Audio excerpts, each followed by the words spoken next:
Bueno, buenas tardes a todos. ¿Qué tal? Buenas tardes. ¿Cómo estáis? Después Tomás, de- después de tanto tiempo, Sí, ¿todo a bien, ver no? si llama un acuerdo, ¿no? Ania, ¿qué tal? ¿Dispuesta a llegar a un acuerdo, no? Sí. ¿Y tú, Mar? Esperemos ¿Vienes que- con el hacha de guerra, como siempre? Sí. Bastante. Bueno, pues si os parece, seguimos los puntos de los distintos puntos que me habéis enviado adelantado por correo electrónico para la De acuerdo. y empezamos con el tema del salario. Muy bien. Aunque bueno, doy por hecho que no va a haber ningún problema para que consigamos llegar a un acuerdo. Bueno, a ver. Muy bien.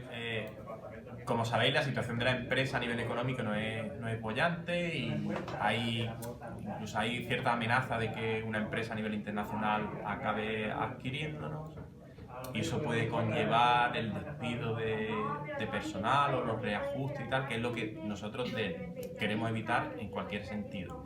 Por eso sí que me gustaría que colaborásemos todos en el dañar lo menos posible la parte económica y que fueseis comprensivos en que no podemos tener subidas salariales fuertes porque conllevaría unos perjuicios económicos que podrían repercutir en nuestra relación futura. Bueno, yo quiero hablar en cuanto al salario.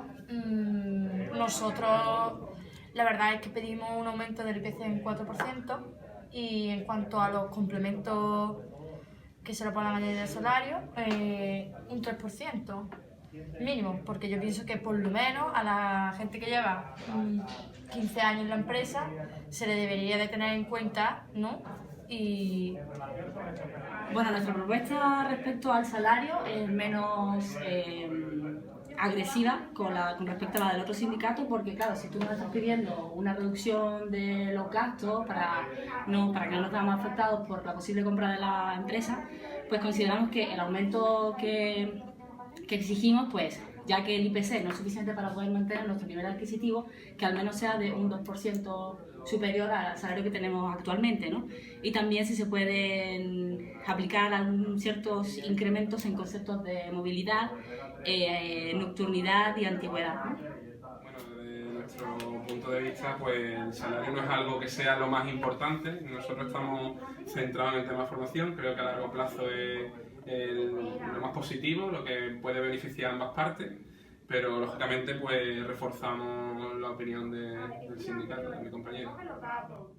Bueno, como os comentaba, el tema económico es fundamental en la empresa en estos momentos porque desde la dirección él se quiere dar respuesta a cada socio y a los accionistas en la parte económica, porque si no su decisión final será vendernos y que nos absorba una empresa internacional, que sería lo peor para todos, sobre todo para los trabajadores. Queremos evitarlo en toda medida.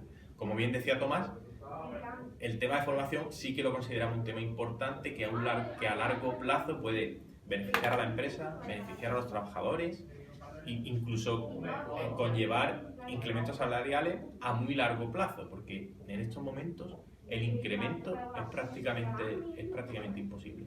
Nosotros en un principio no deberíamos plantearnos una subida salarial, porque es totalmente contraproducente con lo que la empresa necesita en estos momentos. Ahora bien, podemos negociar la cantidad. El 4% me parece totalmente desorbitado, algo fuera totalmente de los márgenes, y estamos dispuestos a negociar otros conceptos a cambio de una menor subida salarial. La formación, uno de ellos, las bonificaciones por formación, pero en el tema salario, unido a complementos, como máximo, podemos aceptar subidas muy pequeñas y los complementos desaparecerían totalmente, como la antigüedad, la nocturnidad y tal. bueno, Desaparecerían a cambio de que haya un pequeño incremento salarial. Pero ¿Y de cuánto estaríamos hablando si nos referimos a un pequeño incremento salarial? Porque como tú sabes, vemos que es fundamental que el incremento no sea solamente en base al IPC, porque el nivel adquisitivo de mi representado está cada vez más mermado. Entonces, considero que ese 2,5% no es una cantidad excesiva, no es como en el caso de mi compañera, no llega a un 4%, que sí supondría un desajuste importante para la economía de la empresa. Nosotros nunca nos plantearíamos una subida por encima del IPC, ni mucho menos. Algo que supere el IPC no es aceptable desde el punto de vista económico. Como máximo, un 0,2%. Perdón. Yo estaría Un dispuesta a 2%. un 2%. Un 2%. Un No, 2%. sobre el IPC no, un 0,5, un 50% del IPC, la mitad de lo que sube el IPC, lo máximo que podríamos plantear. Ok. Anulando todos los complementos salariales, antigüedad, nocturnidad, Pero estás pidiendo mucho, ¿no? congelando esos complementos. Congelando. Bueno, congelando. No me parece mal del todo congelarlo. Bueno, yo estaría dispuesta a subirlo un 1%. Yo pienso que se debería conservar, o sea, debería de premiar a gente que lleva mucho tiempo en la empresa y que eso no es algo que yo pienso que no se debería de tocar. Claro, pero es que, por desgracia, la situación en la que estamos, tampoco podemos exigirle a la empresa porque al final nos podemos ver todos en la calle.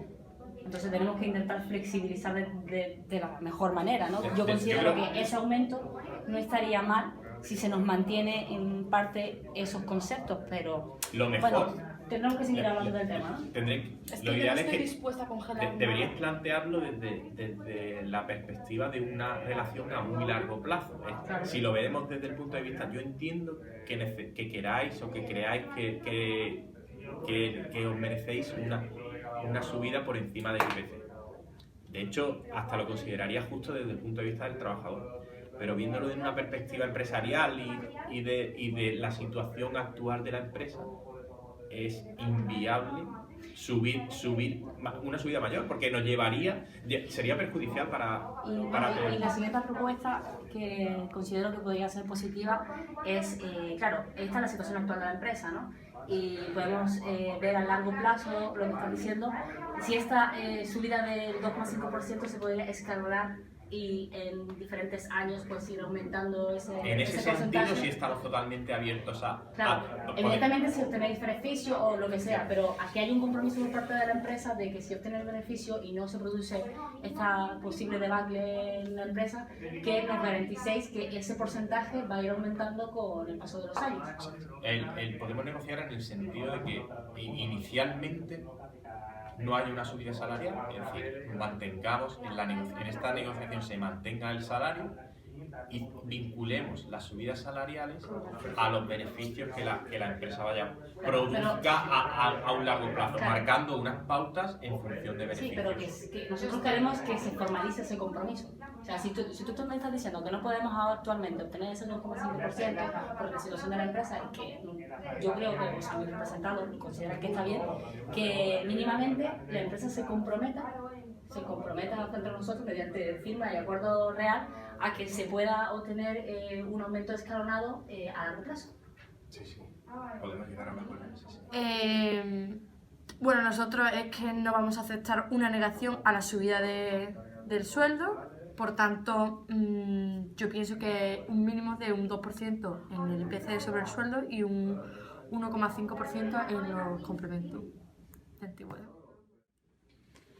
Bueno, apuntando a lo que comentábamos antes sobre el tema de formación, creemos conveniente un aumento del 25% de las horas de formación.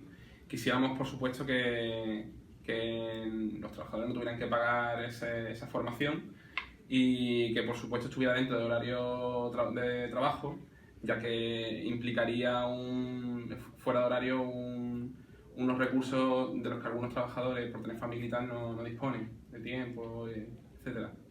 A su vez, también veríamos conveniente el coste de las dietas si nos tuviéramos que quedar a comer después del horario laboral y el tema del transporte también. Bueno, como decía al principio, en el sentido de la formación nosotros estamos totalmente abiertos a que mejore con respecto a años anteriores, que es invertir mucho más en formación. Lo que sí tenemos que limar un poco es la parte de los costes de la formación, cómo asumirlos o cómo repartir la carga y sobre todo el tema de la jornada laboral, porque realizar la formación totalmente fuera de la jornada laboral, dentro de la jornada laboral supondría una necesidad mayor de plantilla, incorporar personas que suponen un coste económico que, como decía antes, la empresa no debería soportar. Entonces, tenemos que ser flexibles con el tema del reparto dentro de la jornada o fuera de la formación. Porque el hecho de que esté toda dentro de la jornada laboral implicaría un aumento de plantilla que no podemos plantearlo en estos momentos. Habría que estudiarlo porque bueno, como ya le digo, dependiendo de la situación personal de cada uno, sería posible o no. Entonces, estaríamos de acuerdo en que el aumento de formación... El aumento de formación, estamos dispuestos a invertir un 25% más en formación, como nos pedimos. Incluso es posible que sea superior, porque el aumento de la calidad en el trabajo implicará que a largo plazo todo sea mucho mejor, tanto para ustedes como para la empresa. Sí, entendemos que lógicamente pues, bueno, es un bien personal que se lleva el trabajador, pero al mismo tiempo se repercute en la productividad de la empresa y la eficiencia. De modo que usted está diciendo que con respecto a los planes de formación, nosotros, nuestros representados tendrían que soportar con el 75% del coste económico que tiene.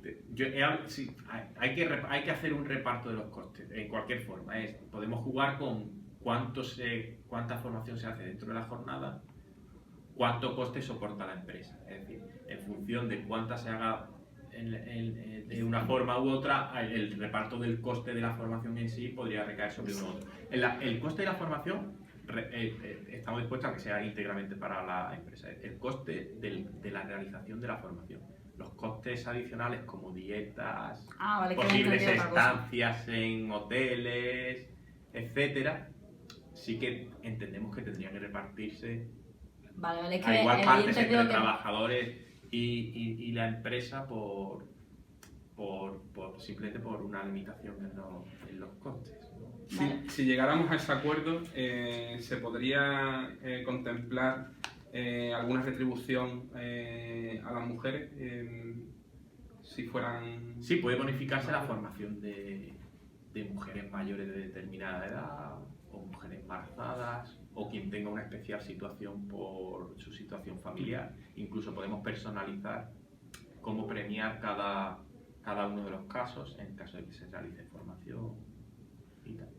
Pero bueno, yo creo que lo fundamental es que lleguemos a un acuerdo en cuánta formación se va a realizar en jornada laboral y cuánta fuera, porque eso sí que supondría donde tendríamos que ver lo del aumento de la plantilla.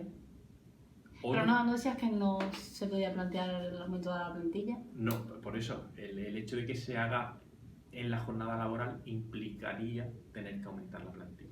Entonces, que toda la formación se haga en jornada laboral es... Lo que estás diciendo es que una parte de la formación la vamos a hacer en horario laboral, otra parte no, y que no nos va a suponer ningún coste adicional el tema de la formación. Que sí tendríamos que soportar el coste de algún tipo de transporte o desplazamiento que nos supondría a lo mejor la formación en un sitio que no sea de empresa, ¿no? Solamente eso. Pues mi parte me parece un buen... A mí también me parece muy bien. Yo ya digo, si se contempla el tema de la bonificación para esas mujeres que su relación familiar sea más complicada para no tener que soportar... Estamos totalmente de acuerdo. Hacemos un reparto del 50% en jornada laboral y un 50% fuera de la jornada laboral, aproximadamente. ¿Vale? El 50% de los costes anexos a la propia formación los soporta el trabajador y el 50% la empresa. Los costes de la acción formativa son de la empresa y estudiamos la situación personal de cada uno para evitar que se desplace, para bonificarle una determinada formación y tal. Si os parece, este punto lo podemos cerrar. Sí, fantástico. Sí, okay. Muy bien.